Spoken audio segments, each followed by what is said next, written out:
আসসালামু আলাইকুম। স্বাগতম আপনাদের আমার আজকের এই বিশেষ পর্বে। আজকে যেমনটি দেখছেন টাইটেলে, ইরানের নতুন স্ট্র্যাটেজি এবং মার্কিন যুক্তরাষ্ট্র আতঙ্কিত। তাই যুদ্ধ থেমে গেছে বা থেমে যাচ্ছে ভাববার কোনোই কারণ নেই। যুদ্ধ নতুন রূপে নতুন উদ্যমে চলবে এবং মাঝে মাঝে যুদ্ধ খুব তুঙ্গে উঠবে, আবার মাঝে মাঝে একটা লো ইন্টেন্সিটি একটা ওয়ারফেয়ার কনফ্লিক্ট হিসাবে মনে হবে যে যুদ্ধ থেমে যাচ্ছে, কমে যাচ্ছে। এটা ভিয়েতনামের ব্যাপারে হয়েছিল। সেই ভিয়েতনামের যুদ্ধ মার্কিন যুক্তরাষ্ট্র করেছিল প্রায় 11 বছর। তো আপনারা মনে করবেন না যে 6 মাসের ভেতরেই যুদ্ধ শেষ হয়ে গেল বা শেষ হয়ে যাবে, এটা ভাববার কোনো কারণ নেই। ইরান যুদ্ধ বন্ধ করতে চায় না, মার্কিন যুক্তরাষ্ট্রও চায় না। মার্কিন যুক্তরাষ্ট্র ইচ্ছা করলে বহু আগে উইথড্র করে চলে যেত।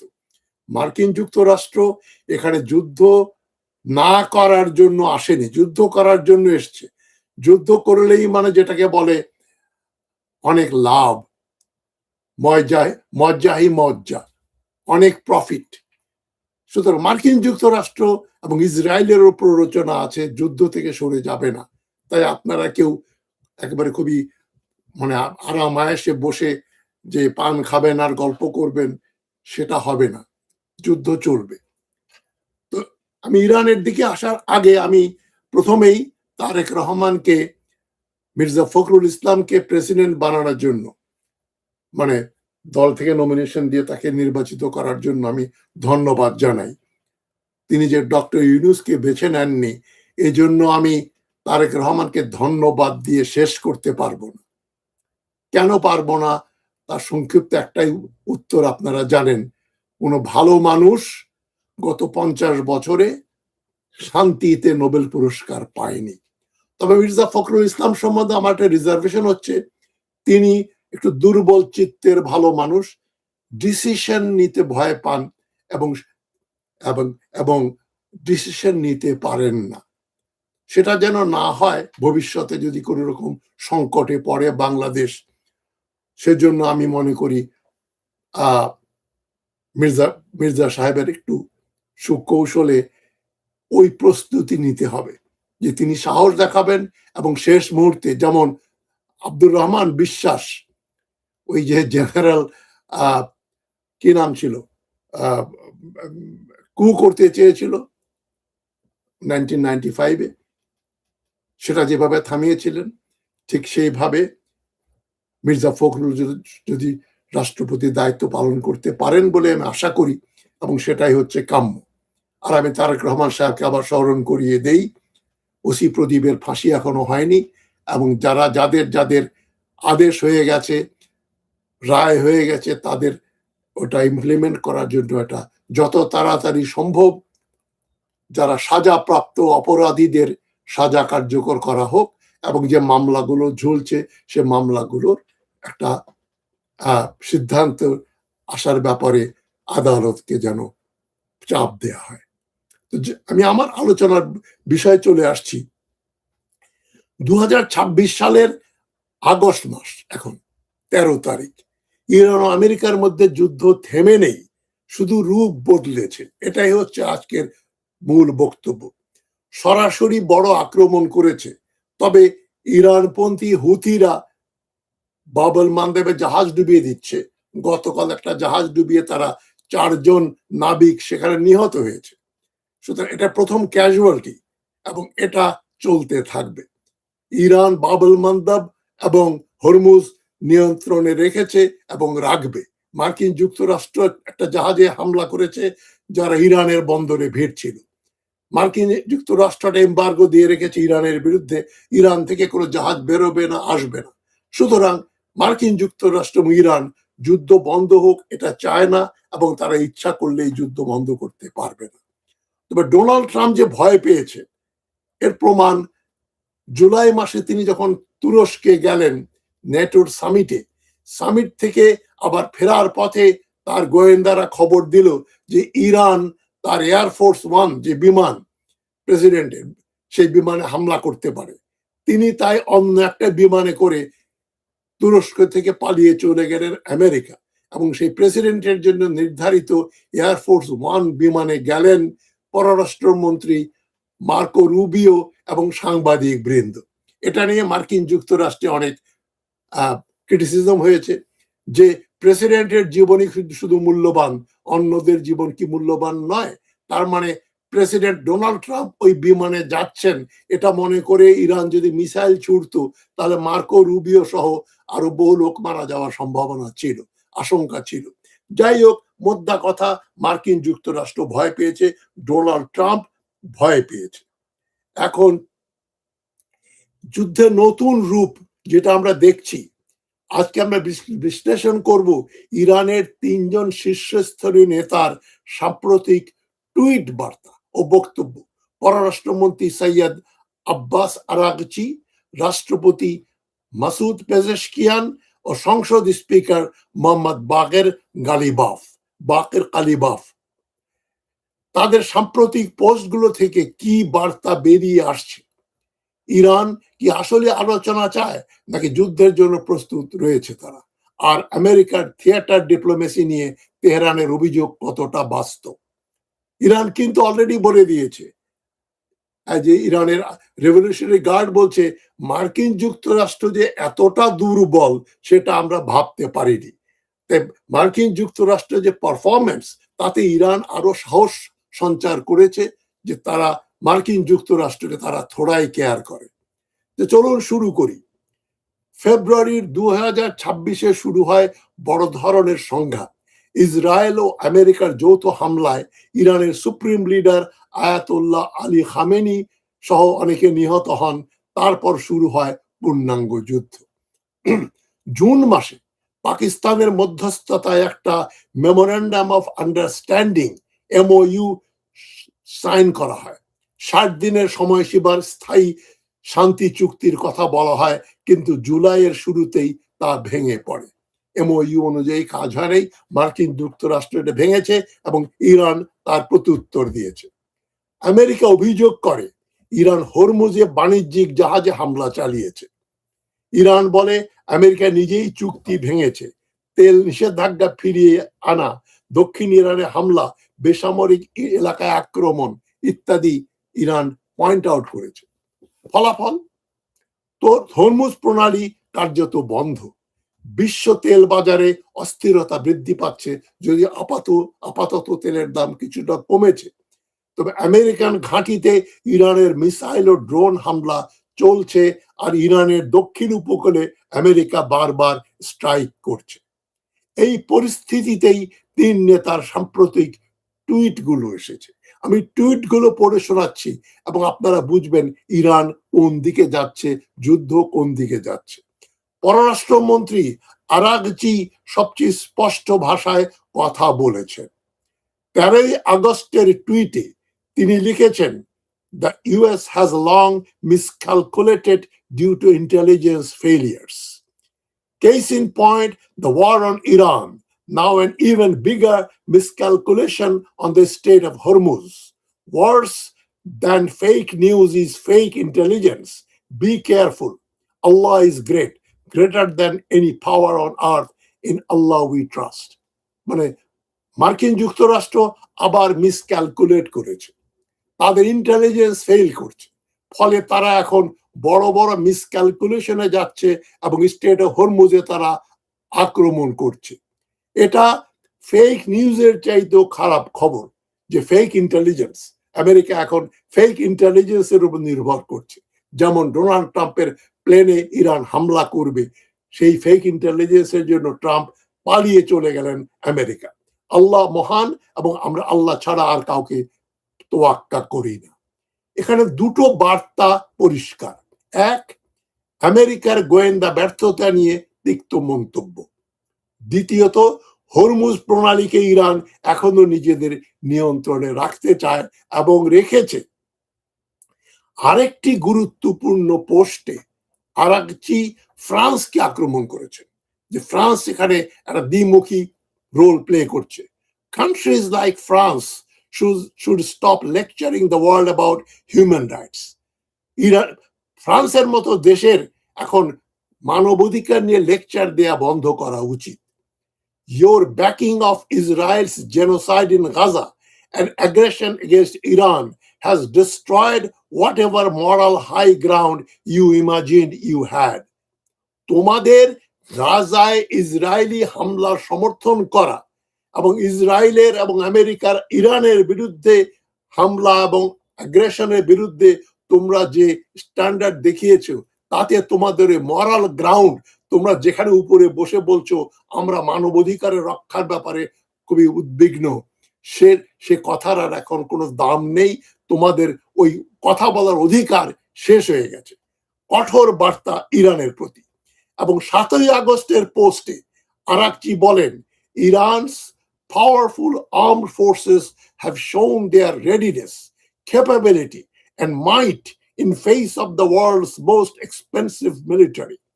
মানে ইরানের শক্তিশালী সেনাবাহিনী, নৌবাহিনী, বিমান বাহিনী তারা দেখিয়ে দিয়েছে বিশ্বকে যে তারা প্রস্তুত এবং তারা যোগ্য, তাদের যথেষ্ট ক্ষমতা রয়েছে এবং তারা পৃথিবীর সবচাইতে মূল্যবান, সবচাইতে এক্সপেন্সিভ, মানে আমেরিকা তো $1 ট্রিলিয়ন খরচ করে ডিফেন্সে।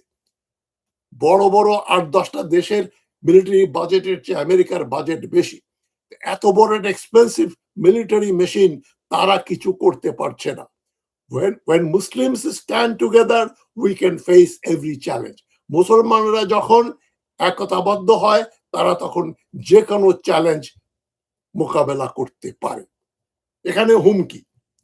রাষ্ট্রপতি পেজেশকিয়ান তুলনামূলকভাবে সংযত কিন্তু কঠোর।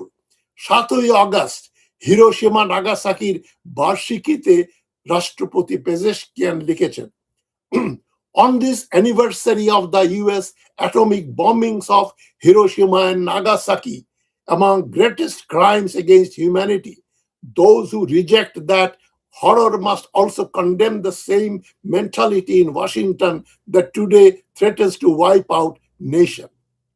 তিনি ইরানের বর্তমান যে কার্যকলাপ, হিরোশিমা নাগাসাকিতে তারা যে পারমাণবিক অস্ত্র দিয়ে যে সন্ত্রাস শুরু করেছিল তারই স্মৃতি বহন করে এবং মনে করিয়ে দেয় তারা আবার দরকার হলে পৃথিবীর সভ্যতা ধ্বংস করার জন্য প্রস্তুত।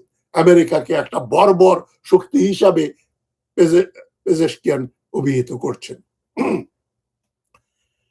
2রা আগস্টের পোস্টে পেজেশকিয়ান একটি গুরুত্বপূর্ণ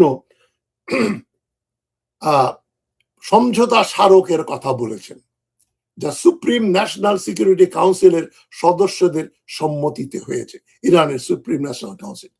তিনি বলছেন এই স্মারক ভবিষ্যতের পররাষ্ট্র নীতির কেন্দ্রবিন্দু হবে এবং শত্রুকে চুক্তি মানতে বাধ্য করা হবে। ইরান যে একতাবদ্ধ এবং ইরানের যে ন্যাশনাল সিকিউরিটি কাউন্সিল এখানে গুরুত্বপূর্ণ ভূমিকা পালন করে, কোন এক ব্যক্তি নয়, একটা কাউন্সিল, তারা ইরানের এই যুদ্ধ পরিস্থিতির নিয়ন্ত্রণ করে এবং ইরানকে নিয়ন্ত্রণ করে। তাই একজনকে মেরে ফেললে, দুজনকে মেরে ফেললে ব্যক্তির মৃত্যুতে, অপসারণে ইরানের কোনো ক্ষতি হবে না। পেজেশকিয়ান বারবার জনগণের ঐক্য এবং প্রতিরোধের কথা বলছেন। তিনি যুদ্ধকে জনগণের উপরে চাপিয়ে দেওয়া বলে বর্ণনা করেছেন এবং বলছেন ইরানের ভবিষ্যৎ ইরানি জনগণই নির্ধারণ করবে। তার কথা কম, অল্প কথা, কিন্তু আক্রমণাত্মক তা আছে। তিনি আত্মসমর্পণের কোনো ইঙ্গিত দেননি, তিনি যুদ্ধ চালিয়ে যাওয়ার পক্ষেই রয়েছেন।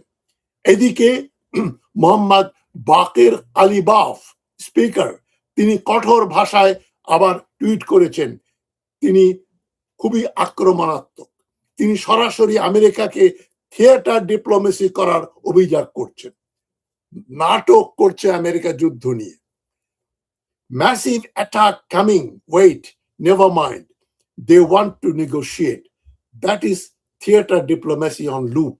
মানে মার্কিন যুক্তরাষ্ট্র বিরাট রকম হামলা করবে এবং অপেক্ষা করো, আমরা এমন মার দেব ইরানকে, ইরান চিরকাল মনে রাখবে।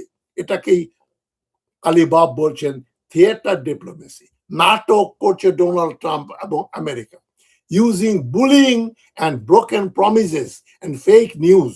এক হচ্ছে বুলি করছে, হুমকি হুমকি দিচ্ছে, আরেকটা হচ্ছে প্রমিস গুলো ভেঙে ফেলছে এবং মিথ্যা নিউজ, ফেক নিউজ দিয়ে আমেরিকা একটা নাটক করে যাচ্ছে। তবে তাদের এই বুলিং মানে আক্রমণাত্মক কথাবার্তা ব্যবহার এবং একটার পর একটা প্রমিস ভেঙে ফেলা, একবার বলছে আমরা এমওইউ চালু করব, আবার এমওইউ বাতিল করে দিচ্ছে, আজকে এক কথা বলছে, বিকালে আরেক কথা বলছে, সকালে আরেক কথা বলছে, এবং মিথ্যা সংবাদ, ফেক নিউজ দিয়ে আমেরিকা তার যুদ্ধের যে থিয়েটার ড্রামা এটা করে যাচ্ছে। Acknowledge the facts and fulfill your commitments. We don't need more theater. তোমাদের প্রমিস গুলো তোমরা তোমাদের রক্ষা করো এবং অ্যাকনলেজ দ্য ফ্যাক্টস, যুদ্ধের ময়দানে তোমরা যে ভালো করছো না এটা অ্যাকনলেজ করো এবং আমাদের সঙ্গে নাটক করা বন্ধ করে দাও। ডোনাল্ড ট্রাম্পের কাছে এত ভদ্রভাবে ভাষায় এত বড় হুমকি দিয়েছেন স্পিকার কালিবাফ। এটা সরাসরি ট্রাম্প প্রশাসনের দিকে তীর। 30 জুলাই তিনি দক্ষিণ ইরানের কাসাম দ্বীপ সহ বেসামরিক এলাকায় হামলার কথা বলেছেন এবং বলেছেন আমেরিকানরা যুদ্ধক্ষেত্রে চপেটাঘাত খেয়ে বেসামরিক রক্ত দিয়ে প্রতিশোধ দিচ্ছে, কিন্তু তারা এর মূল্য দেবে। তারা যে ইরানের বেসামরিক এলাকায় হামলা করছে এর আমরা প্রতিশোধ নেব। যুদ্ধের সমীকরণ পরিষ্কার, তিনি বলছেন সবাই নয়তো কেউই না। আমরা তেল না বিক্রি করলে কেউ তেল বিক্রি করতে পারবে না। মানে কুয়েত, বাহরাইন, কাতার, ইউএই এরা তেল বিক্রি করতে পারবে না ইরান যদি তেল বিক্রি করতে না পারে। আমাদের নিরাপত্তা না হলে কোনো অবকাঠামো নিরাপদ থাকবে না। হরমুজের নিরাপত্তা আমেরিকার বাহিনী ছাড়াই সম্ভব। আমেরিকা বলছে, ট্রাম্প বলেছে হরমুজ বিলংস টু আস, আমাদের এটা। ইরান সেটা বলছে এটা ইরানের এবং এখানে মাতব্বরি করবে না। তাহলে আমরা যদি এক তেল রপ্তানি করতে না পারি, আমাদের বন্দরে তুমি এমবার্গো দাও, স্যাংশন দাও, তাহলে এই পার্সিয়ান গালফে হরমুজ উপত্যকায় যত হরমুজ এলাকায় যত দেশ আছে, ইরাক, কুয়েত, বাহরাইন, কাতার, ইউএই এবং ওইদিকে সৌদি আরব, যদি তারা ওই বাবল মান্দাবে হুতিদের নিয়োগ করে দেয়, তাহলে সৌদি আরবও ওর এক ফোঁটা তেল রপ্তানি করতে পারবে না। এই বাবল মান্দাব দিয়ে এশিয়া প্যাসিফিকে তেল পাঠাতে পারবে না। সুতরাং তেলের দাম 2-3 গুণ বেড়ে যাবে এবং ইরান বলছে আমরা সেটা করব, তোমাদের হুমকি দিয়ে আমাদেরকে দমাতে পারবে না। গালিবাফ বারবার বলেছেন যুগ একতরফা চুক্তির শেষ হয়ে গেছে। একতরফা চুক্তি তোমরা চাপিয়ে দেবে আর সবাই সেটা মেনে নেবে, সেই যুগ শেষ হয়ে গেছে। বুলিং করা, অন্যকে মানে হুমকি দেওয়া, হুমকি ধামকির দিন শেষ। হরমুজ শুধু ইরানি ব্যবস্থায় খুলবে, আমেরিকান হুমকিতে নয়। গালিবাফ স্পষ্ট করেছেন ইরানের আমেরিকার উপর জিরো ট্রাস্ট। আমরা তাদের বিশ্বাস করি না। যারা যুদ্ধের জন্য প্রস্তুত শুধু তারাই আমেরিকার সঙ্গে আলোচনা করতে পারে, মানে আমেরিকার যারা অ্যালাইজ। কিন্তু ইরানও যুদ্ধের জন্য প্রস্তুত এবং আমরা আমেরিকাকে কোনো পাত্তা দেই না, ভয় পাই না। 3 জনের টুইট বার্তা একসঙ্গে পড়লে কি দাঁড়ায়? হরমুজ প্রণালী এখন ইরানের প্রধান অস্ত্র, তারা এটাকে খুলতে চায় শুধু নিজেদের শর্তে। মেমোরেন্ডাম অফ আন্ডারস্ট্যান্ডিং এমওইউ কার্যত স্থগিত। জুন মাসে যে চুক্তি হয়েছিল, ইরান বলে আমেরিকা চুক্তি ভেঙেছে, আমেরিকা বলে ইরান জাহাজে হামলা করেছে। কিন্তু এখন ইরানের বন্দরে যে জাহাজগুলো যাচ্ছে অন্যান্য দেশের, সেখানেও আমেরিকা হেলিকপ্টার দিয়ে বম্বিং করেছে আজকে। আস্থার সংকট গভীর। আমেরিকাও ইরানকে বিশ্বাস করে না, ইরানও আমেরিকাকে বিশ্বাস করে না। আস্থার সংকট হলেই যুদ্ধ তীব্রতর হয়। Lack of trust, zero trust. Ghalibaf বলছেন জিরো ট্রাস্ট, ফেক ইন্টেলিজেন্স তোমাদের, এটাও বলছে গালিবাফ। প্রতিরোধের ভাষা সব খুবই শক্তিশালী, এই ভাষাটা ব্যবহার করেছেন গালিবাফ। এবং সামরিক প্রস্তুতি যে অব্যাহত সেটা উনি নিশ্চিত করলেন। একই সঙ্গে কূটনৈতিক দরজা পুরোপুরি বন্ধ করা হয়নি। ওমানের মাধ্যমে হরমুজ নিয়ে আলোচনা চলছে বলে খবর আছে। বাস্তবতা হলো উভয় পক্ষই পূর্ণ যুদ্ধ এড়াতে চায়, কিন্তু কেউই পিছু হটতে রাজি নয়।